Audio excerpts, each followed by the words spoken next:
1월 첫 주 들어서 글로벌 시장이 다 조정받으면서 다들 조금 화들짝 놀랐는데요. 두째 주간 주식시장이 좀 정상화 반등을 갑니다. 오늘 시황 해설하고 전략 세우겠습니다. 박근영 IBK 투자증권 영업부 부장 오셨습니다. 부장님 어서 오십시오. 네, 안녕하세요. 오늘 주제부터 보겠습니다. 반등이 좀 나오고 있다고 말씀드렸는데요. 1월 효과는 지금부터 라고 달았습니다. 그러게요. 시장 얘기하고 삼성전자 실적 얘기하고 이렇게 할 텐데요. 1월 효과는 뭐 아직 남아있는 겁니까? 1월 강세장에 대한 기대를 꺾을 때는 아닙니까, 아직? 흔히 말하는 1월 효과는 네. 시장에서 산타랠리 1월 효과 말씀들을 많이 하시는데 최근에 흐름을 본다면은 이제 미국 시장의 1월 효과는 약 75% 확률로 상당히 높은 효과를 보였다 볼 수 있고 네. 국내 시장은 상대적으로 한 50% 정도 수준이었던 걸 알 수 있습니다. 역사적으로 그랬다는 거고요. 근데 이제 우리가 대부분 최근에 이제 1월 초에 접어들면서 첫날 빼고 나면 시장이 그렇게 썩 좋지를 못했는데 그때 당시의 흐름이 뭐였냐면은 금융투자 중심의 연말에 이제 들어왔던 프로그램 매수 부분들이 약 5조 원 정도가 됐습니다. 보통 12월에 이제 배당을 노리고 들어온, 물론 이제 올해 같은 경우는 배당이 작년에서 올해 1분기로 넘어온 대기업들도 꽤 많기 때문에 배당 이슈가 조금 분산된 경우도 있었지만 배당과 관련된 어쨌든 이런 거래들이, 프로그램 거래들이 금융투자가 5조 원 정도가 들어왔습니다. 대부분 12월에 금융투자가 사면 1월에는 공이 그만큼 물량을 거의 다 팝니다. 그렇기 때문에 최근에 며칠 동안의 기관 흐름을 본다면은 현물 흐름에서 계속적으로 매물이 나왔다. 이런 부분에서 지수를 좀 억눌렸다 볼 수 있는데요. 그럼에도 불구하고 어제 같은 경우는 미국 시장이 워낙 좋았고 특히 반도체가 엔비디아가 신고가를 갖고 필라델피아 반도체 지수가 급등하고 그다음에 일부 제약바이오도 대규모 M&A가 4건의 딜이 이제 성사되면서 제약바이오까지 주가가 올랐다. 이런 부분에서는 주가 흐름들이 상당히 조금은 순탄하게 오늘 아침에 씻고 나왔습니다. 근데 시초가에 한 30포인트 정도 올랐던 시장이 지금은 선물 시장이 약간 상승폭이 줄어들면서 아침에 시초가보다 선물 시장이 거의 다 빠지고 있는 분위기거든요. 그러다 보니까 선물 시장에서 좀 빠지면서 기관들이 더 사주지 못하고 외국인은 계속적으로 현물 플레이를 별로 안 하고 있다는 점에서는 다소 조금 윗꼬리가 달리는 모습도 좀 보이는다는 점에서 매물 압박이 약간 있을 수 있다는 점도 우리가 주목을 해야 될 것 같습니다. 시황 분석 잘 해주셨고요. 삼성전자 반도체 얘기하겠습니다. 삼성전자가 오늘 4분기 잠정 실적을 발표했는데요. 화면부터 한번 보여주시겠어요? 아침에 알려드렸지만 정리 한번 하고 가죠. 사실은 연간 실적보다 분기 실적이 더 우리가 관심이 있죠. 매출액은 67조 원, 70조 예상했는데요. 영업이익이 4분기입니다. 3조 7천억을 예상했는데 2조 8천억이 나왔어요. 연간도 한번 보여주시면요. 연간은 그냥 분위기만 보시면 돼요. 영업이익은 6조 5천억, 역시 7조 한 5천억에 좀 못 미쳤는데 4분기 영업이익이 생각보다 굉장히 덜 나왔어요. 이게 다른 휴대폰 부분이나 이런 것도 있겠지만 반도체가 생각보다 안 돌아섰나? 이런 고민이 살짝 들거든요. 삼성전자 실적 해석 좀 해주시고 반도체주 오늘 주가 흐름도 체크해 주세요. 네, 실제 반도체 삼성전자 부분을 이제 조금 쪼개서 봐야 될 것 같은데 아직 그 세부 사항은 조금 덜 알려져 있기 때문에 실제 시장에서 제가 삼성전자의 컨센서스가 한 3조 7천억대 정도, 3,740억 정도 이렇게 이야기가 됐는데 실질적으로 지금 시장에서 제가 본 리포트 상으로 본 게 4조 넘는 그렇죠. 추정치도 꽤 있었거든요. 맞아요. 그러니까 이제 2조 이 정도 나왔다고 하면 어떻게 보면 어닝 쇼크로 사실 볼 수 있습니다. 근데 삼성전자야 확실히 어닝 서프라이즈를 내는 날도 빠지는 날도 많았고 그리고 쇼크 나는 날에 오히려 더 올라가는 날이 많았기 때문에 실제 삼성전자는 실적 발표보다는 오히려 사이클에 따라서 주가들이 움직인다. 그리고 컨퍼런스 콜에서 어떤 이야기를 하느냐에 따라 또 거기에 영향을 많이 받는다. 이렇게 보시면 됩니다. 그래서 전자가 4분기 실적을 좀 낸 것은 그렇게 크게 신경 쓰지 않는 분위기인 것 같고요. 현재 가고 있는 흐름, 그러니까 지금 소부장에서 일어나고 있는 역시 AI 쪽에 집중되고 있고 오늘 시스템 반도체라든지 그다음에 역시 HBM, CXL, 온 디바이스 AI 이쪽이 지금 CES 2024와 겹쳐서 같이 지금 주목을 받고 있고 엔비디아가 지금 신고가를 내면서 상당히 좋은데 또 그래픽 카드를 냈어요. 중국 쪽에 약간의 이야기가 됐던 4090 관련된 그래픽 카드를 RTX 관련된 이 그래픽 카드를 조금 보완해서 중국 쪽에 수출이 크게 문제가 없을 그래픽 카드 성능이 굉장히 좋은 걸 한 3종 정도를 또 개발을 했거든요. 그래서 본격적으로 어제 이제 그 발표를 했기 때문에 상대적으로 그런 면에서는 하이닉스가 또 상당히 좀 탄력을 받고 2%대 올라가는 모습이 역시 엔비디아 쪽에 독점 구조를 가진 하이닉스가 역시 올라 올라가고 있다 볼 수 있습니다. 더군다나 지금 이야기가 나오는 것들이 일부 자동차들이 지금 자율주행과 더불어서 챗GPT를 거기다 집어넣었다는 이야기 발표가 이번에 나오고 있거든요. CES에서 지금 발표가 나오고 있기 때문에 역시 올해는 아무리 그래도 온디바이스 AI나 이와 관련된 AI, GPT 관련된 부분들이 역시 주목을 계속 받을 수밖에 없지 않을까 생각이 듭니다. 물론 이제 퀄리타스 반도체, 제주 반도체 주가들이 많이 오른 종목들을 보면 밸류에이션 부분으로 봤을 때는 사실 지금은 조금 감당하기 힘든 밸류까지 주가들이 물론 올라왔습니다. 그런데 이제 다른 종목들이 키 맞추기가 일어나면서 올라가는 종목들이 보이고 리노공업도 오늘 아침에 좋았지만은 아무래도 이제 다른 두산 테스나나 이런 여러 가지 부분에서 후공정이라든지 그다음에 시스템 반도체, 그다음에 디자인 하우스, IP를 가진 이런 쪽으로도 굉장히 폭넓게 올라가고 있고 더군다나 최근에 주가들이 많이 올라온 국면에서 하드웨어적인 주가 측면에서 주가들이 많이 올랐다면 다시 최근에는 소프트웨어 쪽으로 AI가 조금 넘어가는 그런 분위기도 나타난다는 점에서는 전방위적으로 아직까지 시장의 중심 키워드는 AI에 있다라고 볼 수 있겠습니다. 네.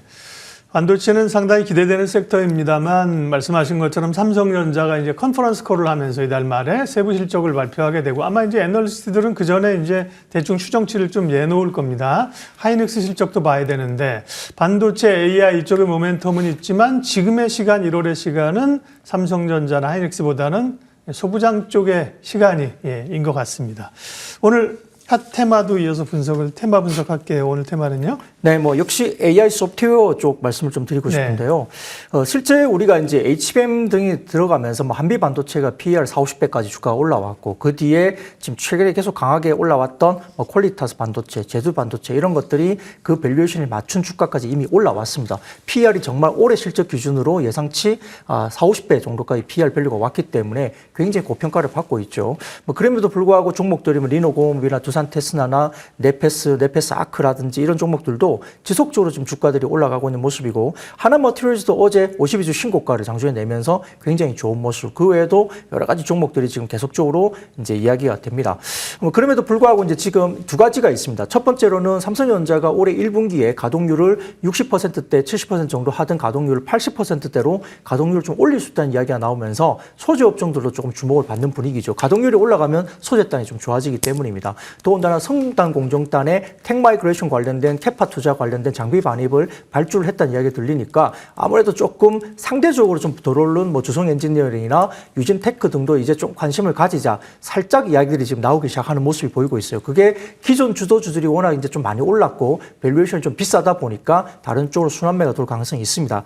거기에 더불어서 HBM과 관련된 하드웨어 쪽이 연말에 강세를 보였다면 새롭게 나온 쪽이 AI 관련된 소프트웨어 쪽으로 볼 수 있는데 물론 오늘 같은 경우는 약간 조정세가 나오면서 최근에 급등세에 따라서 약간 조정이 나옵니다만 그럼에도 불구하고 우리가 좀 관심을 가져야 되지 않을까 싶습니다. 네. 실질적으로 여기에 대한 컨텐츠 관련된 부분은 역시 맞춤형 GTP 관련된 GTP 스토어의 스토리가 있다 볼 수 있습니다.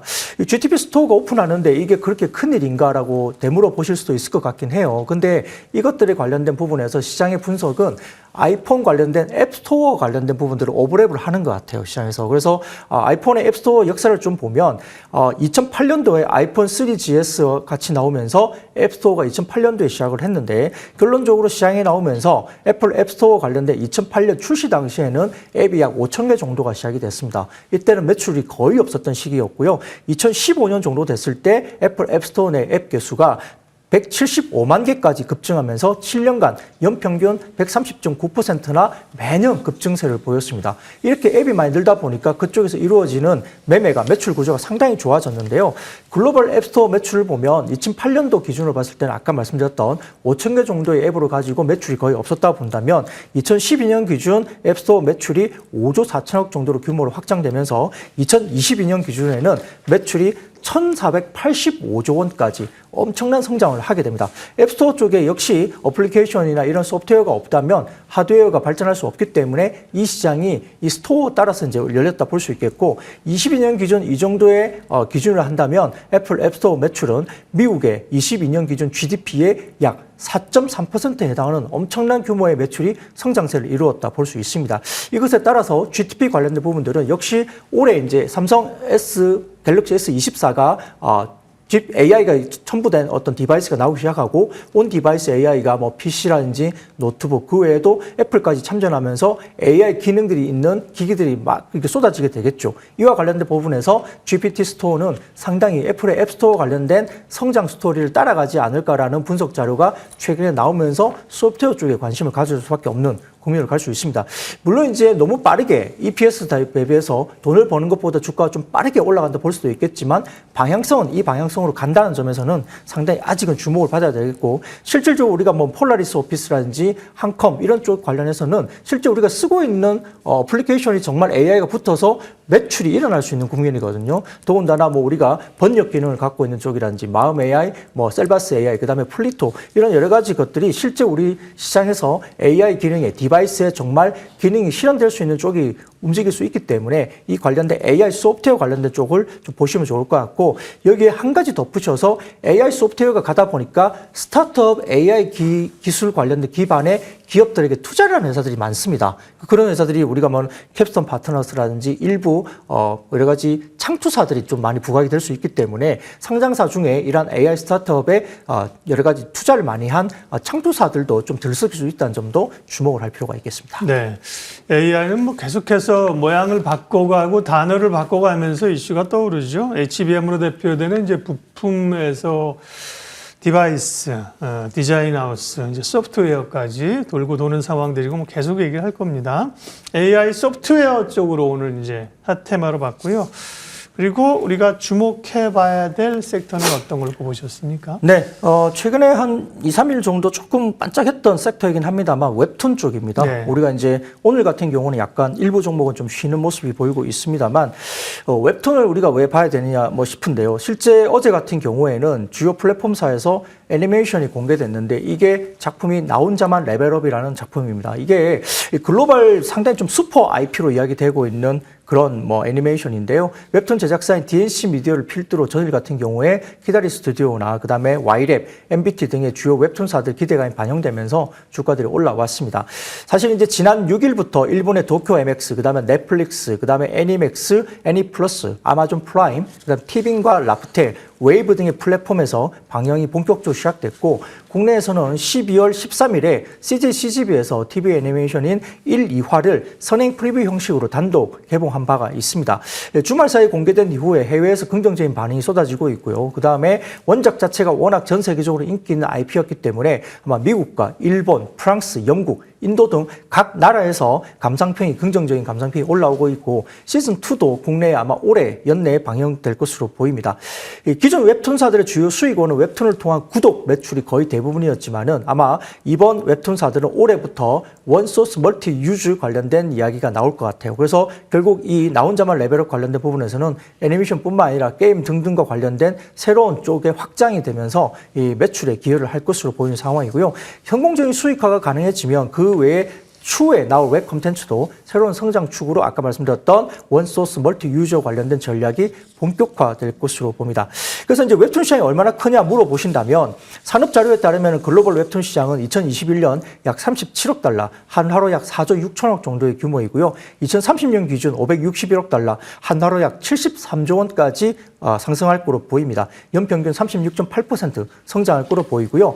전 세계 만화 시장 규모는 21년 기준 약 19조 원 정도 수준이고 일본이 1위이고 미국이 2위, 유럽이 3위, 뭐 동남아 4위, 한국이 각각 이렇게 되는데 결과적으로 지금 디지털 만화 앱 침투율은 한국이 상당히 높습니다. 전체 만화 시장의 순위보다는 만화 앱, 디지털 만화 앱 침투율이 상당히 높은데 일본은 48.8%, 한국은 73.4%, 미국이 16.8%. 그러니까 디지털 만화 앱에 대한 성장 속도가 상당히 빠르고 웹툰 시장의 성장 속도가 빠르다고 볼 수 있습니다. 여기에 확장 관련된 부분에 대해서 아까 말씀드렸던 원소스 멀티 유저 전략이 결국은 이루어질 수밖에 없고 또 국내 네이버 웹툰 같은 경우도 작년까지 적자를 이루다가 올해 흑자 전환하면서 이제 성장 가도로 들어서고 미국 시장의 성장 가능성에 대한 이유가 이제 본격화되고 있기 때문에 웹툰에 대한 성장성에 대한 부분들을 우리가 쳐다볼 수밖에 없고 우리가 실제 뭐 드라마라든지 영화 그다음에 게임 여러 부분에서 실제 우리가 생활에서 접목할 수 있는 웹툰 기반의 컨텐츠가 많기 때문에 이런 시장의 성장은 충분히 이제 개화될 수 있다 볼 수 있겠습니다. 근데 이제 국내 웹툰 관련주들이 조금 이제 힘을 실기에는 전체적인 캐파가 좀 작아서요, 그죠? DNC 미디어가 말씀하신 대로 최근에 강했는데 그건 이제 나 혼자만 레벨업이라는 거에 대한 기대감이었고 그 밖에 뭐 미스터 블루, 대원 미디어 이런 데가 시총이 뭐 한 2천억, 3천억밖에 안 돼요. 그래서 사실은 네이버 웹툰 상장, 네이버나 사실 카카오도 웹툰 쪽을 굉장히 크게 하고 있잖아요. 근데 네. 그걸 가지고 네이버, 카카오를 사기는 좀 또 쉽지 않고 그런 그 종목 선택에 좀 어려움이 있습니다. 네, 실제 뭐 네이버, 카카오는 다른 사업부가 또 많기 때문에 네. 그냥 덥석 웹툰 관련주로 사기는 좀 그러니까, 어렵죠. 예. 그래서 오히려 시가총액이 작기 때문에 더 활발하게 주가들이 움직일 수 있지 그래요? 않을까 예. 그 생각도 합니다. 왜냐하면 지금 거래소에 있는 우리나라의 뭐 지금 뭐 순현금이 들어온 게 이제 한 52조 정도밖에 안 되거든요, 예탁금이. 그러니까 활발하게 돌아가기에는 예탁금이 이렇게 만만하지 않기 때문에 대형주보다는 지금 1월 효과도 보면 반도체도 삼성전자나 하이닉스 올라가는 것보다 소부장들의 움직임이 훨씬 더 활발하게 많이 올라가고 있고 밸류에이션보다는 어떤 모멘텀을 가지고 네. 주가 플레이가 1월 달에 좀 되고 있다는 점에서 웹툰 관련해서 지금 이야기가 나오는 종목들 아까 말씀하셨던 DNC 미디어 말고도 지금 뭐 여러 가지 뭐 MBT라든지 이런 네. 종목도 있고요. 그다음에 여러 가지 종목에서 상당히 좀 적정하게 1,000억, 2,000억, 3,000억대 종목도 상당히 많아요. 그래서 그렇죠. 이런 예. 종목들이 상당히 좀 주목을 받을 수밖에 없다 이렇게 이야기 들고 있고요. 예. Y랩이라든지 뭐 MBT 이런 쪽이 최근에 많이 중점적으로 주목을 받고 있다. 중소형주 가운데 이렇게 네. 보입니다. 실제 밸류에이션을 보면 엔터나 미디어나 뭐 여러 가지 웹툰 관련해서도 똑같은 미디어 이쪽이거든요. 플랫폼 사업을 하는. 근데 엔터사 같은 경우는 거의 한 40배, 30배, 40배 정도 엔터 기업들이 받고 네. 있습니다. 근데 웹툰 같은 경우는 PR이 뭐 15배, 뭐 20배 이 정도 수준이에요. 그래서 아직까지 룸이 좀 남아있다 충분히 네, 이야기될 수 있기 때문에 아마 같은 미디어 제작 산업이라서 엔터와 미디어 그다음 웹툰이 크게 다르지 않다는 점에서는 아마 밸류에이션이 키 맞추기로 좀 올라갈 수 있지 않을까 생각이 듭니다. 네, 그렇죠. 뭐 트레이딩 관점에서의 이제 중소형주가 훨씬 탄력적이고 관심이 있죠. 제 말은 이제 엔터주처럼 이렇게 힘 있게 추세를 보고 실기에는 조금 변동성이 있다. 예, 이런 말씀을 드린 거고요. 오늘 이제 웹툰 관련주 관심 섹터로 말씀해 주셨습니다. 시황해설 IBK 투자증권 영업부 박근영 부장님 함께했습니다. 고맙습니다. 네, 감사합니다.